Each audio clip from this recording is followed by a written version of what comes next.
Hello, Jeff here from MXstore, and today we're going to be running you through replacing your chain and sprocket on your dirt bike. So let's go get into it.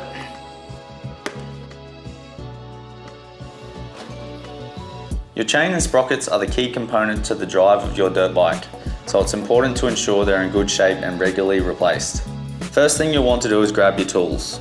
If your bike has a front sprocket cover, you'll want to remove that before getting started. Use your Master Link pliers to undo the Master Link on your chain, which will allow you to remove your old chain. You'll always want to remove the old chain while the rear wheel is still on the bike. Next, you'll want to remove the front sprocket from the bike. Most bikes' front sprockets will vary, but we'll need to use a 14mm socket and breaker bar to undo and remove ours.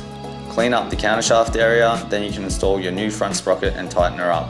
Remember to ensure any hardware like directional washers are placed back in the same way they were before removal. You can now fully remove the sprocket bolts and take the rear sprocket off using your Allen key and an open-ended wrench. Grab your new sprocket and line up the bolt holes with the hub. You'll want to use a thread lock on your sprocket bolts, which you should always recheck after your first ride. Chuck your sprocket bolts in and tighten them up, moving in a star pattern to ensure the sprocket tightens evenly. This is also a good time to check your chain rollers and swing arm sliders for wear and tear. Next, you'll want to grab your new chain and chuck it onto your bike. Start with aligning it with your rear sprocket, then moving it up around your front sprocket. Follow all the way around through the chain guide, then back onto the rear sprocket. Make sure you never cut the new chain to the length of the old chain, as it may have stretched throughout its life. Always roll the chain on and recheck the measurement before cutting it to size. Grab the Master Link of your new chain and line it up.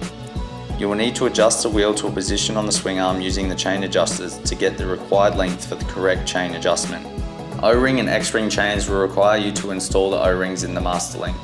You'll also want to ensure that the clip link is facing the correct way, with the open end facing the rear of the bike. This is to prevent the clip from ever accidentally popping off while riding. Also be sure to recheck the tension of your chain after your first ride, as they may stretch and need readjustment.